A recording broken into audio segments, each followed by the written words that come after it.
एक प्रहर शेष रहते मथुरा पहुंच गए। नंद बाबा के पास पहुंचे। नंद बाबा ने कहा, क्यों रे कन्हैया, इतनी देर कैसे हो गई? हम बैलगाड़ियों से आए तो इतना जल्दी पहुंच गए, तो रथ से आया? भगवान ने कहा, बाबा हम लोगों ने तनिक भी देर नहीं करी। अरे अक्रूर चाचा यमुना जी में स्नान करने लगे, सो विलंब हो गया।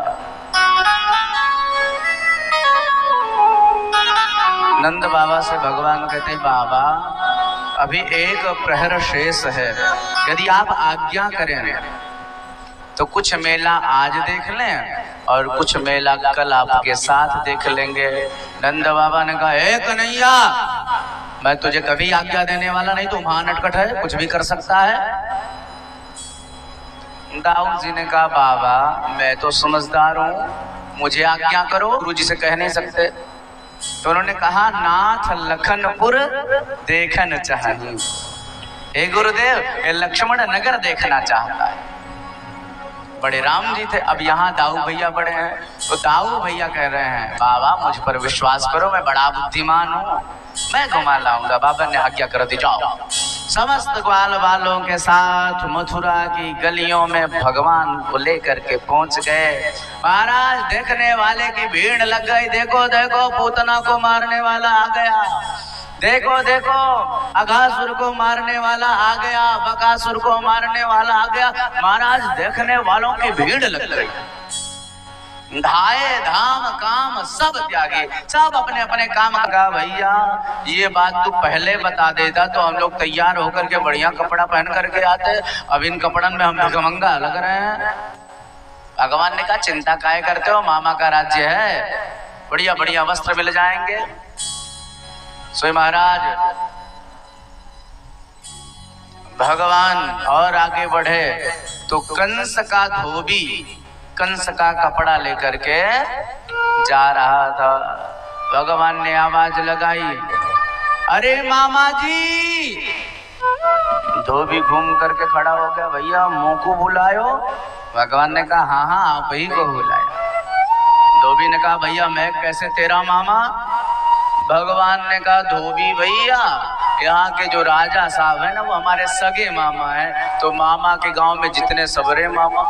अच्छा अच्छा, मैं समझ गया तेरे मामा ने तुझे क्यों बुलाया।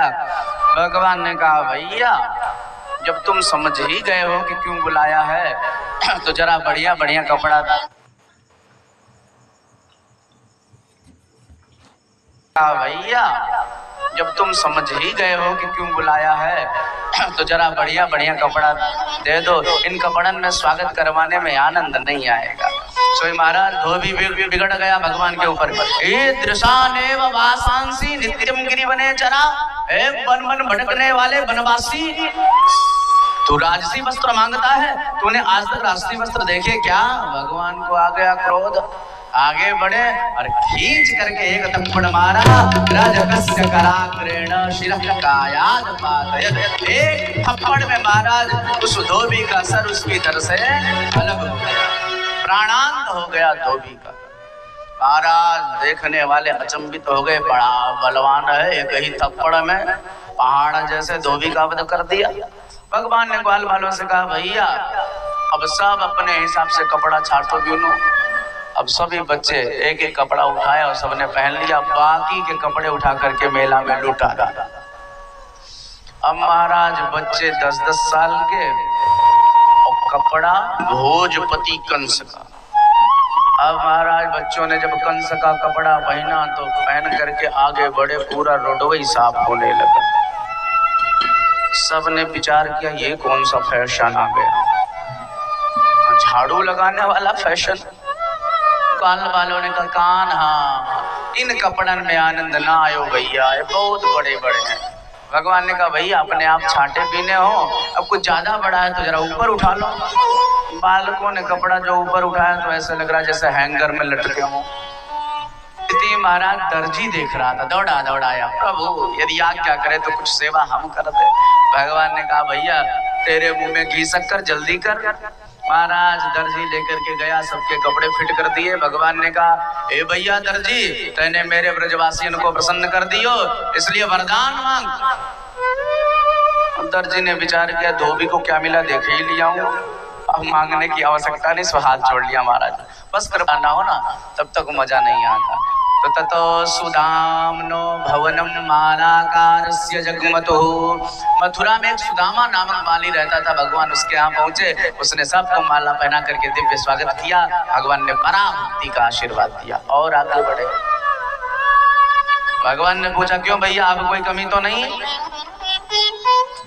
सभी ग्वालों ने कहा भैया वस्त्र भी अच्छा हो गया, माला भी बढ़िया मिल गई, पर ब्रजवासियों के माथे पर जब तक झावक जहुआ चंदन न हो ना तब तक मजा नहीं आता। और आज यदि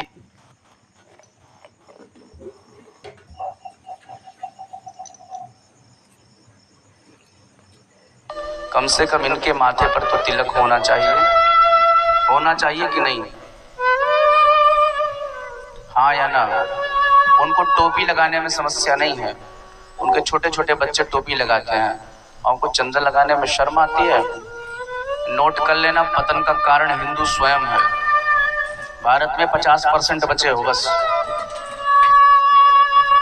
कश्मीर वाली स्थिति हो जाएगी उत्तर प्रदेश में, अपने घर से भगा दिए जाओगे।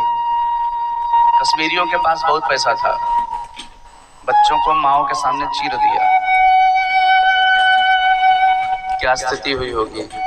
कलावा चंदन चोटी परम आवश्यक है, नहीं तो हिंदू कहलाने लायक नहीं है। आपको बता दे एक जिहाद और समाज में आ गया, दाढ़ी जिहाद। बहुत हम इस पर रिसर्च किए, अब तब बोल रहे हैं। आज हमारे बच्चे भी उनके जैसी दाढ़ी रख रहे हैं। ये जिहाद कब से फैला पता है? गोधरा से।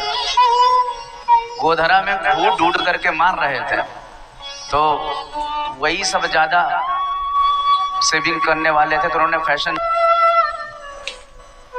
नहीं लगाओगे चंदन तो अगली पीढ़ी को ये बताने लायक नहीं रहोगे कि हम हिंदू थे। हिंदू है नहीं, ऐसा बोल ही नहीं पाओगे। अरे उनके पास 57 देश है, हमारे पास 1 देश नहीं है। नेपाल हिंदू राष्ट्र था, वो भी नहीं है। और सोचो हिंदुओं के देश में यदि हिंदू ठीक से न रह पाए तो मतलब क्या है? नहीं समझ रहा हिंदू, इसको जाग नहीं रहा है। व्यासपीठ से कोई कथा प्रवक्ता बोलता है तो इनको लगता है समाज को बांट रहे हैं। याद रखना, गाय की पूजा करने वाला, गाय के गोबर की गौरी बनाने वाला और गाय को काटने वाला कभी भाई भाई नहीं हो सकता, इसको नोट कर लो। मैं ऐसा कथावाचक नहीं हूं जो किसी से डरने वाला हूं। मैंने संकल्प किया है जब तक हिंदुओं को जगह नहीं दूंगा, चाहे मुझे अपने प्राणों को आहूत करना पड़े, तब तक चुप नहीं बैठूंगा। और हिंदू ऐसा सोया हुआ है कि भगवान भी हिंदुओं को जगाने के लिए 700 श्लोक गीता के बोले। तो हम लोग तो फिर भी, बागेश्वर धाम वाले महाराज जी हिंदू राष्ट्र की बात करते हैं तो कुछ लोग उन्हीं के पीछे पड़ जाते हैं। अरे डूब मरो तुम लोग जो ऐसे संतों का विरोध करो।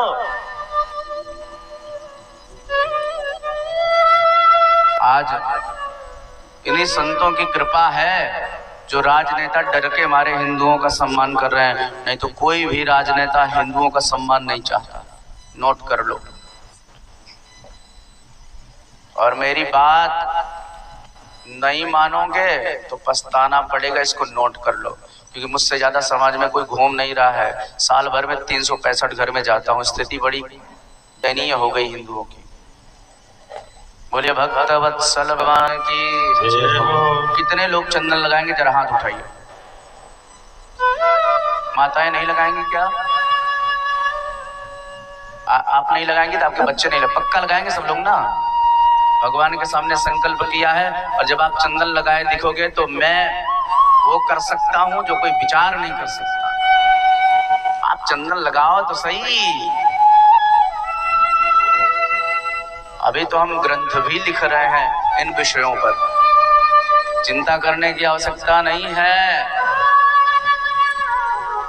हर प्रकार से इनको जवाब दिया जाएगा। जैसी भाषा में समझेंगे वैसी भाषा में समझाया जाएगा। ये देश अकबर का देश नहीं, ये रघुवर का देश है, सनातनियों का देश है, हिंदुओं का देश है। और हिंदुओं के देश में यदि रामलला के लिए 500 साल लड़ना पड़े तो डूब मरो हिंदुओं। अभी कान्हा जी भी आएंगे। काशी विश्वनाथ का भी पट खुल गया है। ये हिंदुओं की जीत है। अभी थोड़े से हिंदू इकट्ठे हुए, अरे हिंदुओं ने तो कहा था 1.25 लाख से 1 लड़ाऊं। ऐसे वीर उत्पन्न करने हैं इस वसुंधरा पर। बोलिए भक्त वत्सल भगवान की जय हो। तो ब्रजवासियों ने कहा कन्हैया माथे पर तिलक नहीं है। चंदन की विशेषता बता दें आपको, दुनिया का ऐसा कोई चंदन नहीं जिसमें हल्दी ना मिक्स हो। आप सबको पता है हल्दी एंटीसेप्टिक होती है। कहीं चोट लगे तो देखो हल्दी तेल बांधते कि नहीं बांधते। तो ये वैज्ञानिकता है चंदन की, चंदन को लगाना चाहिए। तो कन्हैया ने कहा भैया चंदन की भी व्यवस्था करते हैं, आगे चलो। और आगे बढ़े तो एक 3 जगह से टेढ़ी कुबड़ी आ रही थी महाराज चंदन लेकर के, और ऐसा दिव्य चंदन था महाराज कि पूरा मथुरा सुवासित हो रहा था उसकी सुगंध से। भगवान ने आवाज लगाई, अरे सुंदरी, घूम करके खड़ी हो गई। प्रभु हमको पुकारा क्या? भगवान ने कहा हाँ हाँ देवी आप ही को पुकारा। महाराज प्रसन्न हो गई। 3 जगह से टेढ़ी कुबड़ी, जीवन में पहली बार सुंदरी शब्द का संबोधन सुनी। अच्छा भगवान ने 3 जगह से टेढ़ी कुबड़ी को सुंदरी क्यों कहा? जबकि बेचारी कुरूपवती थी, पर सुंदरी क्यों कहा? हम लोग तो मजाक उड़ाते, पर भगवान ने सुंदरी कहा। क्यों? क्योंकि हम लोग केवल इन चमड़े को देखते हैं, ये काला है, ये गोरा है, ये लूला है, ये लंगड़ा है, पर हमारे परमात्मा चमड़े को नहीं देखते, हमारे परमात्मा आत्मा को देखते हैं। इसकी आत्मा कितनी पवित्र है, इसका मन कितना पवित्र है। जिसका मन साफ है उसका सब कुछ माफ है। से महाराज भगवान ने कहा देवी अपना परिचय दो। उसने परिचय दिया, दासस्म्य हम सुंदर कंस सम्मता त्रिवक्र नामना ह्यनुलेप कर्मणि। प्रभु मेरा नाम सैरंध्री है, मैं कंस के यहाँ चंदन देने का काम करती हूँ। भगवान ने कहा देवी ये चंदन हमको भी प्रदान करोगी क्या?